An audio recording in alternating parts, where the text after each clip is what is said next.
If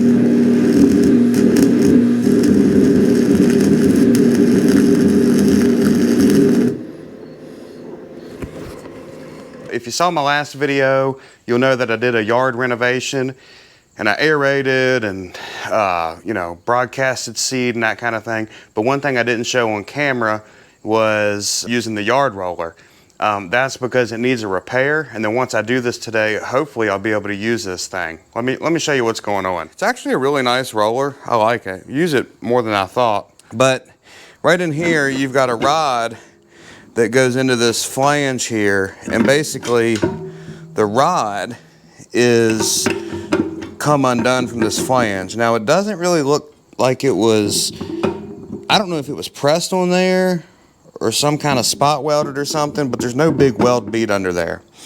Well, I'm gonna attempt to weld it. So guys, I really haven't done a whole lot of welding in 20 years. Here and there, I'll do a farm fix or something like that around here. When I was starting in 6th grade, we had to learn how to weld. I took ag class all the way through, you know, 6th grade to graduation. And I did a lot of welding through middle school and high school. And I really enjoyed it. And actually, I made a trailer, which I'll go out here and show you. I really would like to get back into it a little bit. Nothing crazy. So if you guys know a good resource, one of my ways that I like to learn is through YouTube. So if you know a good YouTube channel, send me their channel name and I'll check them out. This is the trailer I made in high school. I was probably 17 or 18, so this trailer's 20 years old, and I still use it today. It's a 6x10 utility trailer. And what me and my dad did, we bought a big set of blueprints online, and this was well before Amazon days or any of that. We had to like find a company that had blueprints and everything and go that route. But I made this, and like I say, still use it today. It's not my main trailer anymore, but this thing still hauls all kind of mulch and everything. It's got the fold down ramp on it, and we totally made it. I mean, we had bill of materials, and you know, ordered the metal from the shop, had it delivered to our house in 20-foot lengths, and totally made it. I'm gonna go ahead, and it looks to me like I probably need to take this piece of angle off right here, and then this whole piece should come up off of this rod, and then I can get in there and kind of see what's going on, and I can show you better too. I have used it a few times since this has broke loose, and you know, obviously if I used it on my 2-acre yard, I think it would really wallow it out and not be good. So that's the main reason to fix it. The other reason is though, I fill this with water, and water leaks like a sieve out of here. So hopefully I can make it pretty much watertight too. I got that piece of angle iron off, and I'll take you in here and show you kind of what we got going on. Basically, here's the axle, if you will, and it's just, you know, all kinds of flopping around in there. Looks to me like, if I look down in this gap, it looks like it has some kind of flange on the back of this. You can't pull it all the way out. And then it looks like it was, you can just kind of see, I don't know if you guys can see it, but a weld bead maybe on that back end there. So it looks like it was welded from the back, but I can't do that. I mean, this is all spot welded on here. So I'm gonna throw a bead on here, hopefully, and hopefully we can get something to hold. I think the challenge here is gonna be the axle is very, you know, it's a big axle. I don't know what that is. 3/4 or an inch or something. And then this here is thin. So when you're not a great welder, you know, welding thin is hard.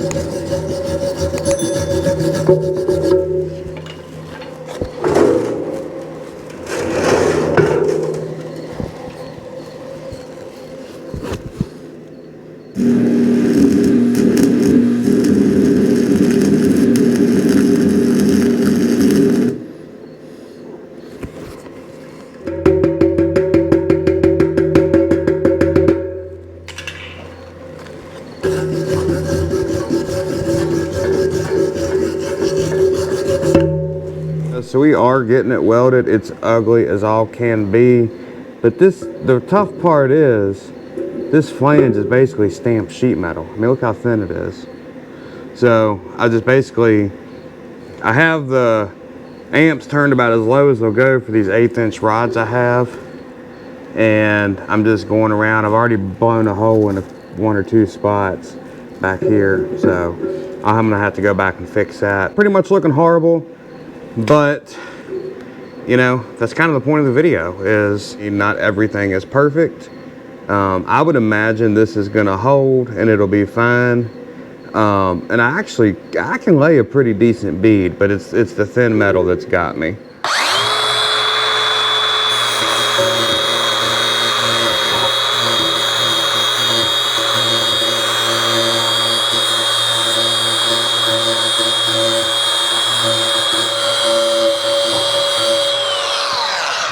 I'm using a flap wheel. I'm gonna go switch to a regular grinding wheel, knock most of it off, and then I might come back to the flap wheel. One of the things that I had to do with this, being it was such thin metal, I didn't have any smaller rods, you know, it's just kind of that whole thing, was I had to layer the weld beads up.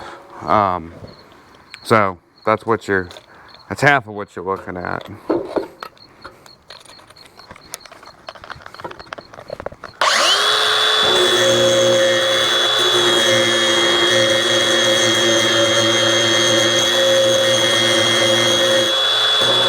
Don't laugh too much. I mean, this is actually embarrassing putting this on YouTube, but you know what? It's part of the whole thing, you know, to go out there and show people, just, you know, go ahead and do something and try to develop yourself, you know, in the process. And maybe I can get into a little bit more welding and improve what I got going on. This is basically, it wasn't even a bead, you know, like I was saying, this is 3 or 4 beads or whatever, as you call it, built up. So actually, by the time I ground it down, I mean, it doesn't look horrible.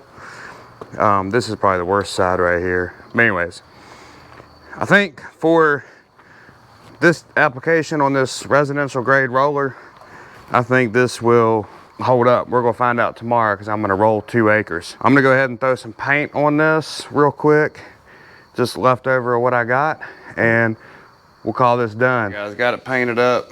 Give you a little shot of it there. I'm gonna let this dry up and then put it back together, assemble the pieces, put it back together in the morning, fill this baby with water, and roll the yard. Yeah, so it's now the next day, and I'm filling this roller up, getting ready to use it. And I was interested to see if my welds were gonna leak. Not that it really matters a whole lot anyways if they did, because you know, it's gonna be a small amount, number one, of water. I mean, it would take forever to leak enough to matter. Number two, I might fill this with sand anyways, so it really wouldn't matter. But I saw this leak in here, and I was like, maybe my welds are leaking. But actually, what the deal is I don't know if you can see, but there's no water up here where my weld is. The water is coming out in between this factory welded in flange, or whatever you want to call it. Probably filling this thing with sand will be the right answer. Well guys, I told you I would update you and let you know how it turned out. So I just got done rolling the 2 acre yard, and what do you think? Did it hold up? Well, it did hold up. So it did awesome. The repair did great. So I think we're good to go there. I had to pull it down here to this kind of crappy part of our yard here that we just kind of, you can't really mow or anything, because I got to drain it. And grass seed's so expensive that I didn't want to like drain it in the yard and wash any seed away. I'm glad I got it fixed and it held up. You know, it's nice to know how to do that kind of stuff yourself. A lot of people would have probably went out and bought a whole new roller. I am highly considering filling this thing with sand. One, so I won't have to fill it with water every time. And then two, I won't have to drain it every time. I could leave the water in it and stuff, and then before winter drain it. but I don't want to take that chance, so I drain it every time. And then I won't have to worry about it leaking around all these little things that it leaks around. Now the leaks wasn't bad. It only leaked like 5 gallons over several hours. If y'all want to see how I overseeded this yard and aerated it and all of that before I got to this roller step, I'll put the video up here, and we will catch you guys again next time. Y'all have a good one.